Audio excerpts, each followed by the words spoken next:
The wind did not just blow, it screamed. It was a high, thin wail that sounded like 1,000 grieving mothers, echoing through the jagged granite teeth of the Rocky Mountains. Bill Sublette knelt in the snow, but he couldn't feel his knees. In fact, he couldn't feel much of anything below his waist. His beard was no longer hair. It was a mask of jagged ice, frozen solid by the moisture of his own ragged breath. Before him lay a nightmare that no map could describe and no greenhorn could survive. 10 feet of snow, a wall of white, indifferent and absolute. Behind him, the pack train was dying. These weren't just animals. They were his lifeline, his legacy, and his friends. Silas, a sturdy buckskin that had carried Bill through 3 summer rendezvous and 2 crow ambushes, was gone. Not dead yet, but gone. The horse had stepped into a hidden drift, a soft pocket of air disguised by a crust of ice, and simply vanished. One moment, there was the rhythmic thump-crunch of hooves. The next, only a hollow hole in the snow and the muffled, panicked beating of a heart against the earth. "Silas!" Bill croaked. The name was swallowed by the gale. He lunged toward the hole, his fingers stiff as driftwood, clawing at the freezing powder. He reached the horse's head just as the animal's eyes rolled back in terror. Silas wasn't kicking anymore. The weight of the snow was crushing his lungs, a slow, cold burial while he was still warm with life. Bill grabbed a shovel, his joints screaming in protest. Every muscle in his 60-year-old frame felt like it was being pulled apart by rusted pliers. He dug, he threw snow with a desperation that defied his age. But for every shovelful he tossed, the wind blew 2 more back into the pit. "Not today," Bill hissed through cracked lips. "You hear me, Almighty, not this one." He looked back at the rest of the men. They were shadows in the whiteout. Men like Thaddeus, a trapper who had survived the Mojave, but was now weeping silently because his fingers had turned the color of a bruised plum. They were starving, their bellies were stuck to their spines, and their eyes were hollowed out by the realization that the land of plenty had become a tomb. The camp was only 48 hours away, 48 hours of life left in those men, men with wives waiting in St. Louis, men with stories yet to tell.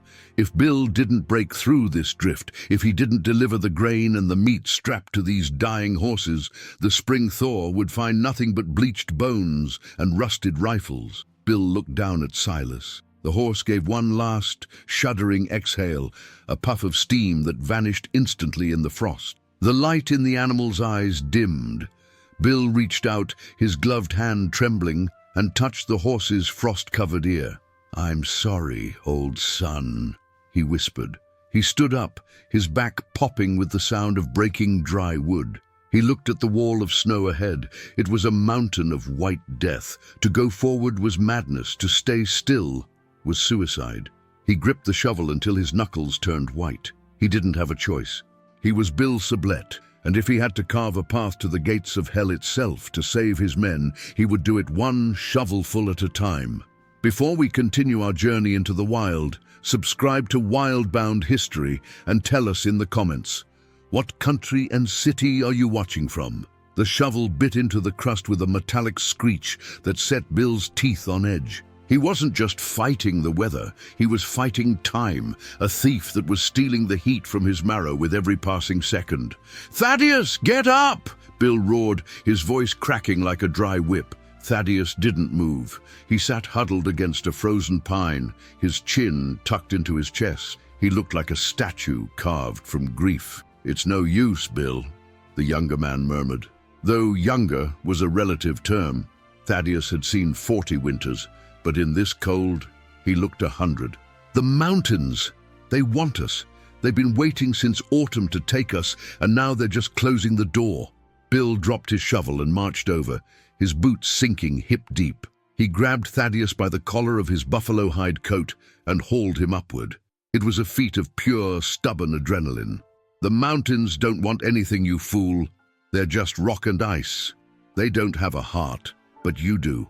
Now, you pick up that spade, or I swear on my mother's soul, I'll bury you here myself so I don't have to watch you freeze." It was a lie, a necessary cruelty.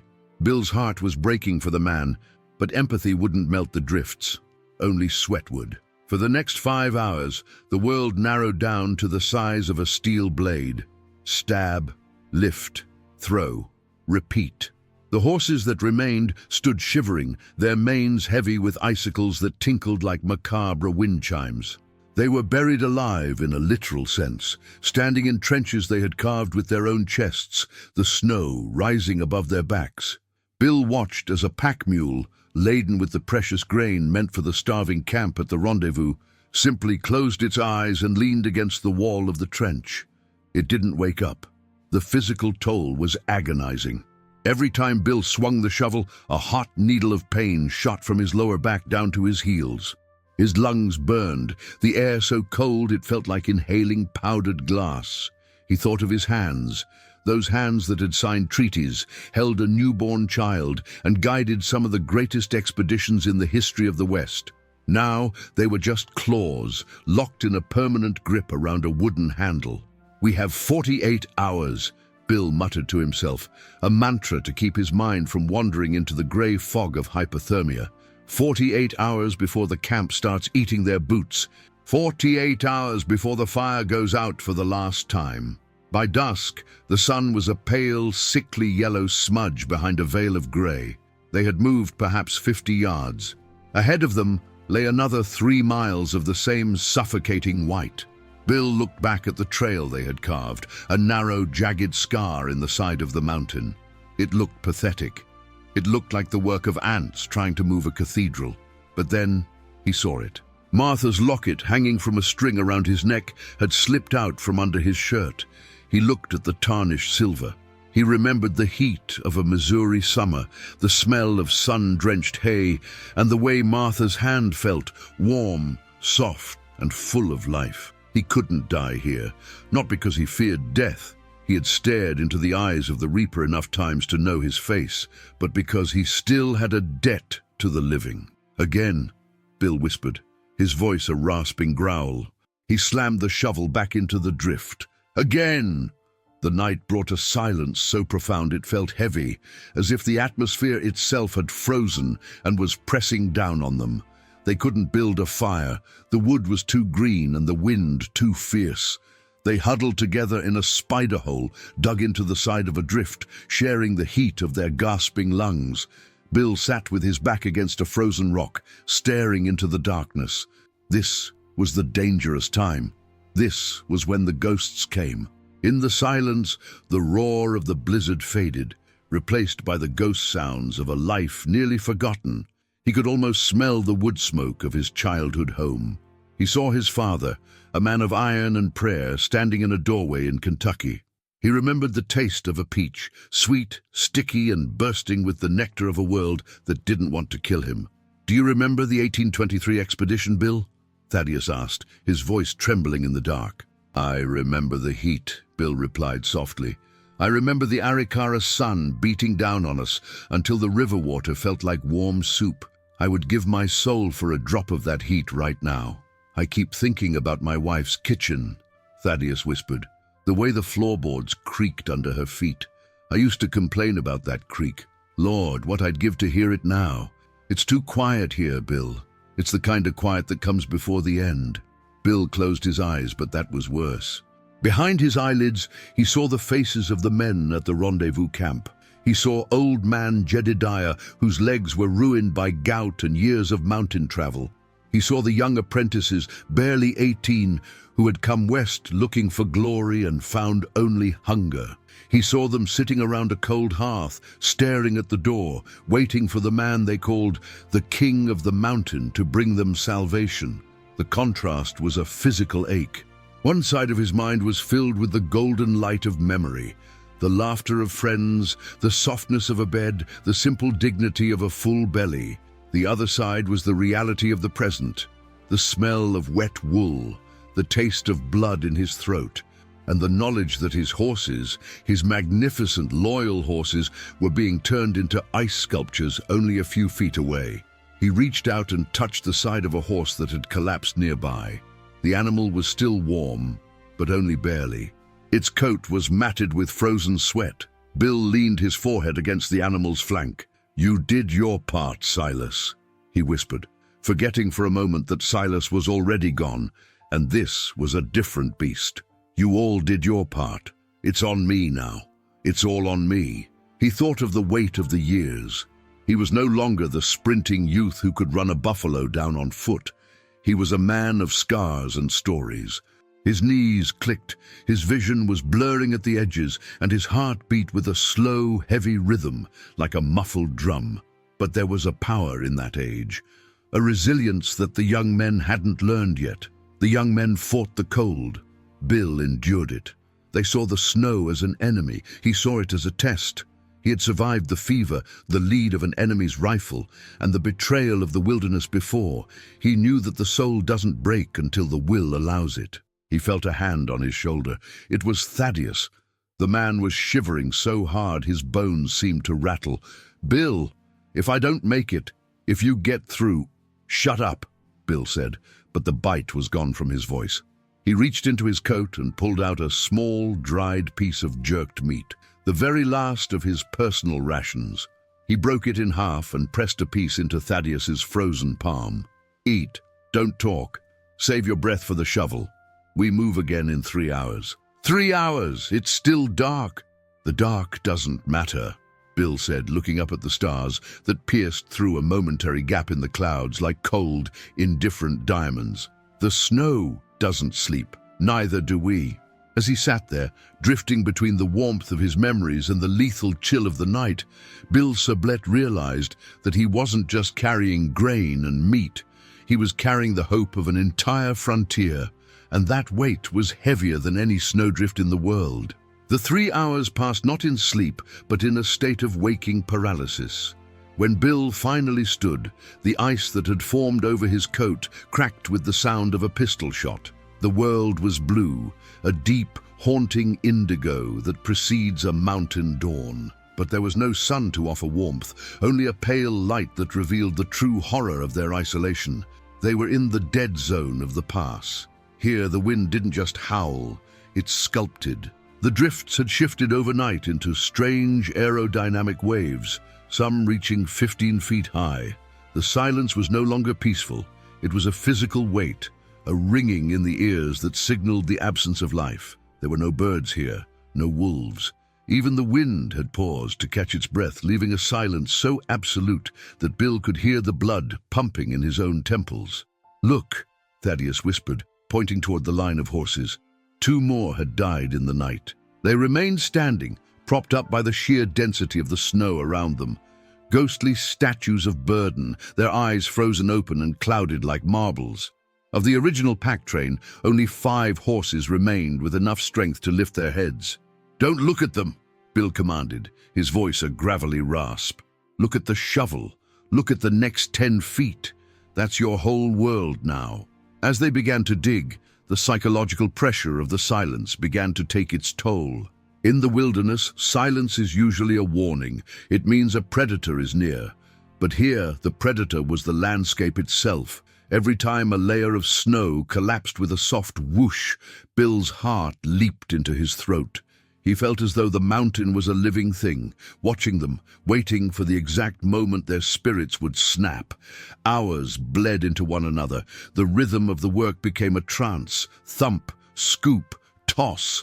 Bill began to lose track of who he was.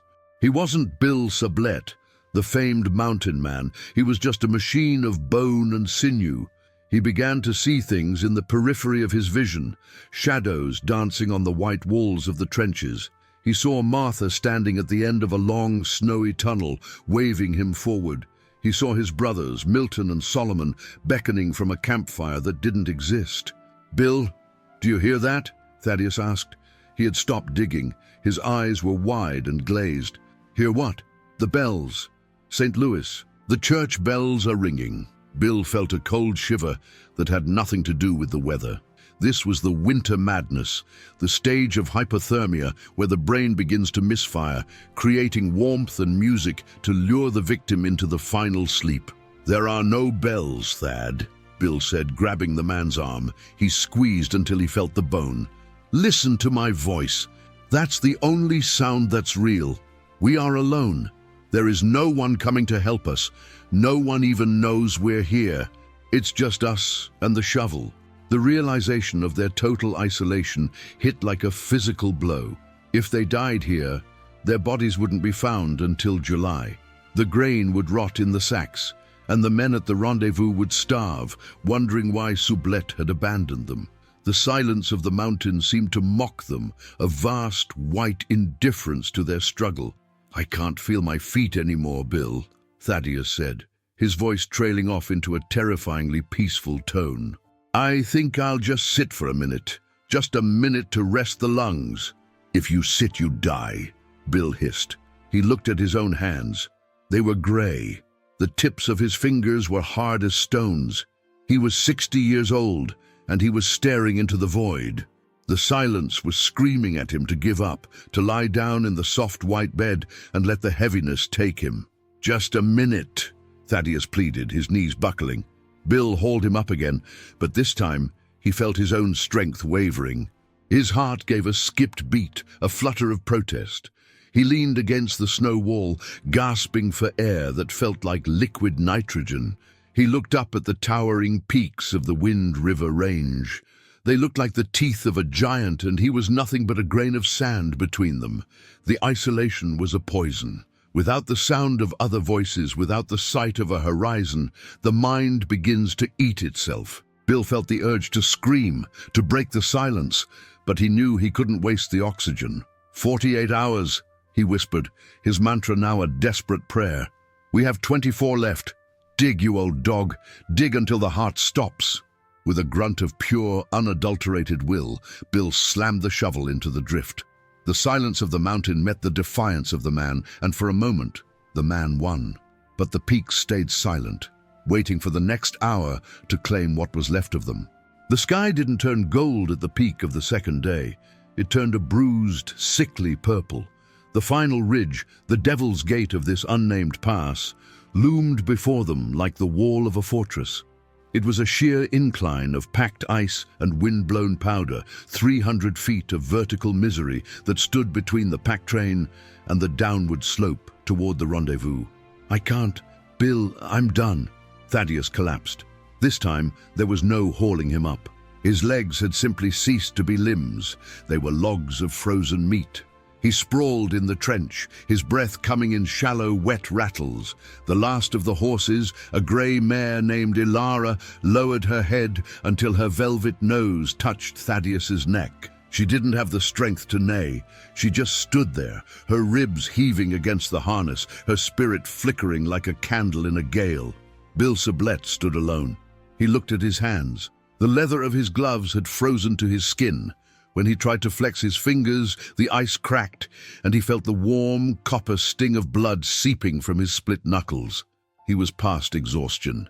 He was in the realm of the supernatural, where the body is a ghost and only the will remains. 48 hours, Bill croaked. His voice was gone, replaced by a sound like grinding stones. The time is up. He looked at the sacks of grain on Ilara's back. He thought of the men in the valley. Men like old Silas and the young boys who had never seen a winter this cruel. He could see them in his mind, huddling over the last embers of a fire, sharing a single belt of leather to chew on for moisture. Bill didn't pick up the shovel. It was too slow now. He walked to the front of the mare. He grabbed her lead rope with his bleeding hands. "Ilara," he whispered, pressing his forehead against hers. The warmth of her eye was the only heat left in the universe. "One last time, girl, for the boys, for the honor of the trail." Bill turned his back to the ridge and began to climb.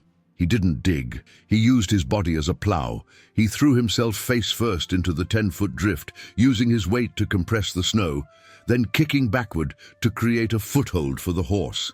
It was a brutal, primal display of strength. He would lunge into the white wall, gasping as the snow filled his mouth and nose, then heave himself upward.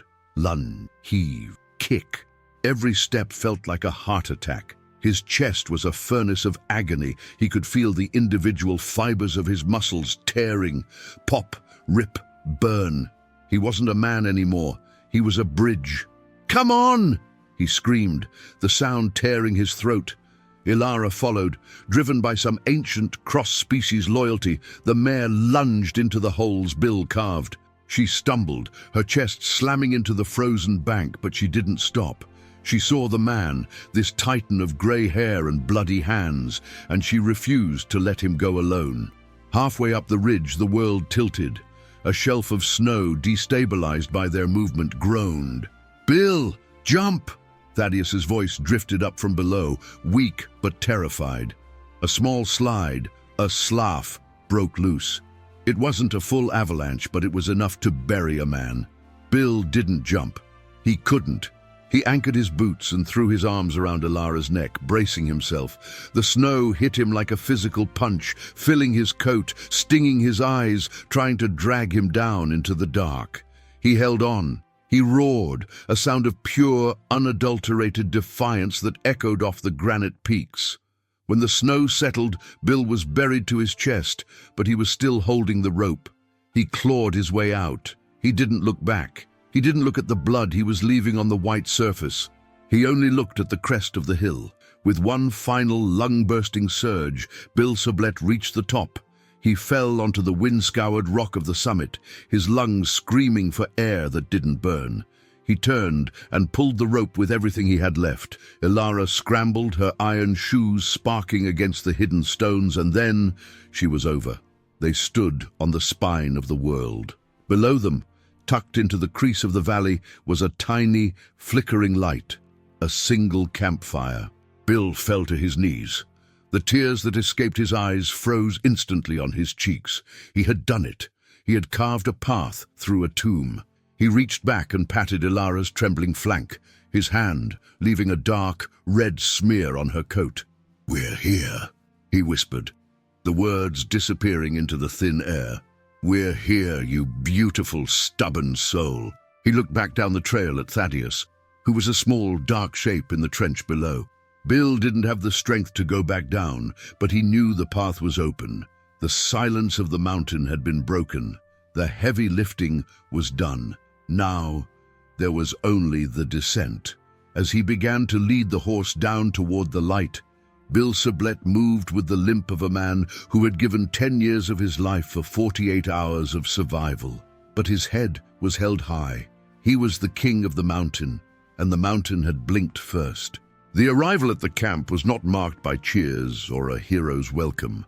It was too cold for that, and the men were too far gone. When the silhouette of Bill Sublette and the staggering grey mare finally broke through the tree line, the trappers sitting by the dying fire didn't even stand at first. They looked up with the hollow, skeptical eyes of men who expected a hallucination. Then the smell of the grain hit the air. "Sublette," a voice rasped. It was Silas, a man who had trapped the Yellowstone for 20 years and had lost 3 toes to the frost. He tried to stand, but his legs gave way. He simply crawled toward the horse, his hands trembling as he touched the burlap sacks. "You're late, Bill." "I had a bit of a drift to clear," Bill replied. He tried to let go of the lead rope, but his fingers remained locked in a claw. It took him nearly a minute to pry his own hand open. Once free, he didn't reach for food. He didn't reach for the fire. He turned and watched the ridge. An hour later, a staggering figure appeared. Thaddeus had crawled, walked, and dragged his way up the path Bill had bled for. When he reached the fire, he fell forward into the ash, not even caring about the heat. The next few hours were a blur of primal survival. Bill watched as the men, hardened, weathered veterans of the frontier, wept as they boiled the grain.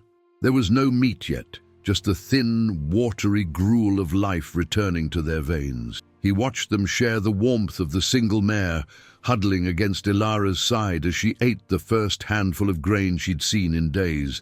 As the adrenaline began to drain from his system, the true cost of the journey settled into Bill's bones. The pain was no longer sharp. It was a heavy, dull ache that felt like lead poured into his joints. He sat on a log, staring into the flickering orange flames. He thought of the horses left behind. He thought of Silas, the buckskin, now a frozen monument in a 10-foot drift. He thought of the silence of the pass. "You saved 40 men today, Bill," Silas said, leaning against him. The old trapper smelled of wood smoke and sickness, but his eyes were clear. "I lost 12 horses," Bill whispered. "Good animals, better than most men I've known." "The mountain takes its toll," Silas replied softly. "It always takes its pound of flesh. But you didn't let it take our souls. Look at them." Bill looked. He saw the young trappers, their faces smeared with soot, finally finding the strength to joke with one another. He saw the light of the fire reflected in their eyes, a light that had almost gone out. There was no glory in this moment. There were no medals or newspaper headlines. There was only the quiet, heavy peace of a job done. Bill reached into his coat and felt the locket against his chest. It was cold, but the heart beneath it was still beating. He had traded a piece of his youth and a part of his body to the mountain, but he had kept his word. The snow began to fall again, soft and indifferent. But this time, it didn't feel like a shroud. It felt like a blanket. Bill leaned his head back against the frozen bark of a pine tree and closed his eyes. For the first time in 48 hours, the king of the mountain let himself breathe. History often remembers the great battles and the golden discoveries, but it forgets the quiet wars fought in the silence of a mountain pass. It forgets the men like Bill Sublette, whose greatest victory wasn't a conquered territory, but a path carved through the impossible for the sake of his brothers. We live in a world of comfort where the cold is something we watch through a window, but we carry the blood of these survivors in our veins. We are the descendants of the men and women who didn't lie down in the snow, who looked at a 10-foot wall of white death and reached for a shovel. Sublette's story is a reminder that the human spirit is the only thing the wilderness cannot freeze. It is a testament to the fact that honor isn't found in the absence of fear, but in the willingness to bleed so that others might live to see the spring. As the sun rose over the Rockies on the third day, the white grave was still there, but it was empty. The men had moved on. The trail remained, a jagged, narrow scar that would soon be covered by the next storm. But in the journals of the mountain men and the stories told by the hearth, that path would never be forgotten. The frontier was never won by luck. It was won by the grit of men who refused to be buried alive. Thank you for exploring the untamed past with us here at Wildbound History. If you believe the spirit of the frontier still lives, hit the like button and subscribe for our next survival story. Until next time, stay wild.